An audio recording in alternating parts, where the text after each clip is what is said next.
a pike, an axe, and the famous Halligan. All tools you use when fighting fires, but the one tool that can help us truly see the heat is the TIC, thermal imaging cameras. It can save your life.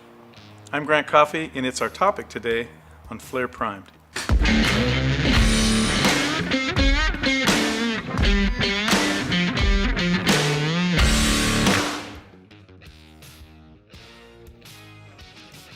You know, we've seen the first arriving apparatus pull up, break out their TIC, but what if everyone walking into that burning building was trained and equipped with a TIC?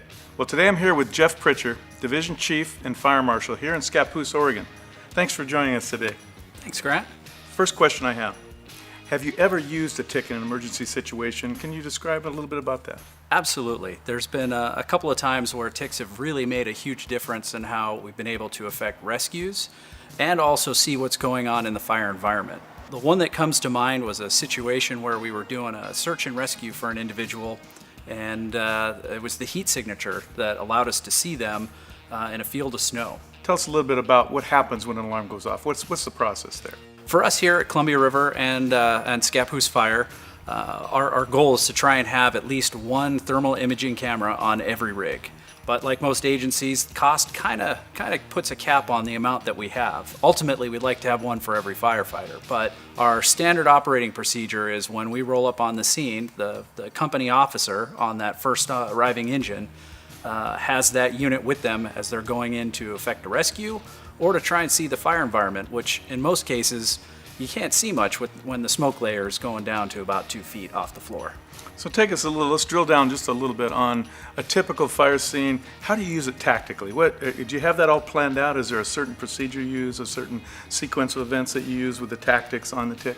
Well, I think the first procedure that we use is to try and locate the seat of the fire, if that's our main objective. If our main objective is search and rescue, then we're rapidly searching every room in the house until we come across what would look to be a person or an animal, or worst case scenario, another firefighter that we may need to go rescue.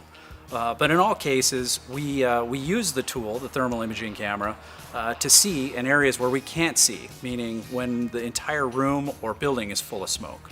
What are the tactics and how would you use the TICs and how are your people trained for that? Kind of give me a little picture about what special training do they need, what are your procedures on a typical response like that?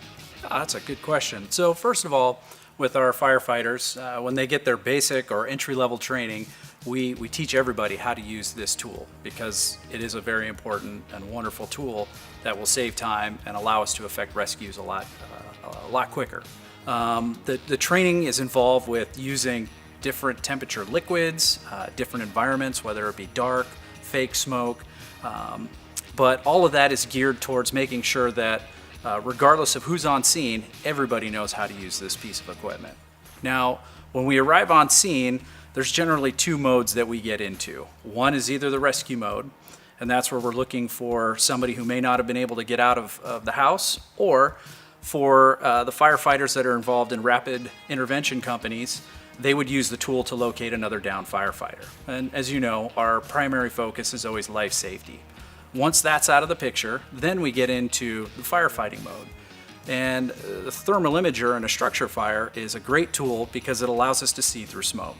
And most of the time when we get in there, with all the gear that we've got on, we can't see anything because the smoke is down to probably 2 feet, sometimes even lower. With it being really thick and black, we have to have that tool so we can see the fire, we can see the environment, and we can do our job better.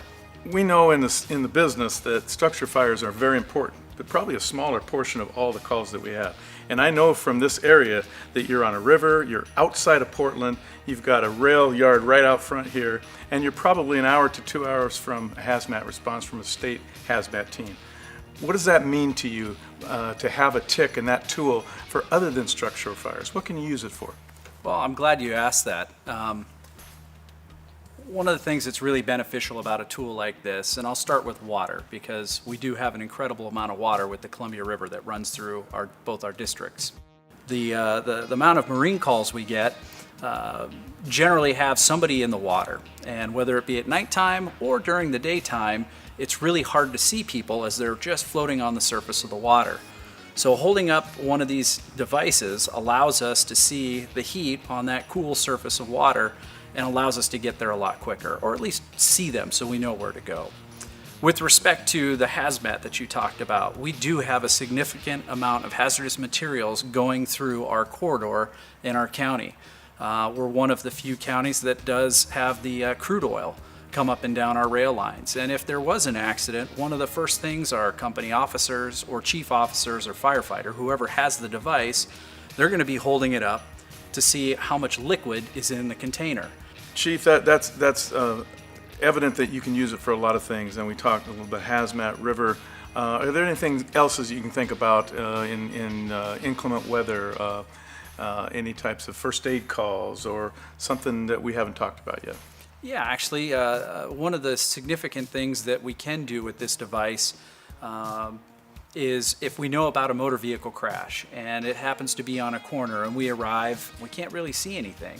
If we get the thermal imaging camera out quick enough, sometimes we can still see the skid marks on the road of where a vehicle may have left the roadway, and we know where to go look for them. In the summer season, one of the things we can do during the daytime, but a lot easier at night, is use the thermal imaging camera to find hot spots on wildland fires, which is really important because the last thing we want is a rekindle. So Chief, I want to focus in a little bit, let's backtrack a little bit and talk about a call that I was on here in your area, and this was a couple of years ago, but we had about a 12-car alcohol derailment where we actually used the TIC. Can you tell our audience a little bit about what we would use it for when we have full and sometimes empty rail cars that are derailed with fire underneath them? What does that tell us? Well, kind of like what you were talking about in one of the other episodes, is that using the thermal imager will allow us to see how much liquid is in a container. And it's really important to understand how much liquid is in the container, especially if that container is pressurized or not pressurized. Also, knowing how much liquid is in that container or getting a general idea will kind of prompt us as to what we need to do for the future when we're working with our other interagency partners, specifically, the EPA or people who are going to be responsible for the spill and the cleanup. If a vessel becomes impinged upon by fire, there's a good chance that it's going to lose part of its load, and we need to know how much product is going to be lost. Hey, thanks a bunch, Chief. I appreciate your time today. I really appreciate your involvement, your information. Head to FLIR.com/primed to check out our other videos and download some great classroom materials. We'll see you again next time on FLIR Primed.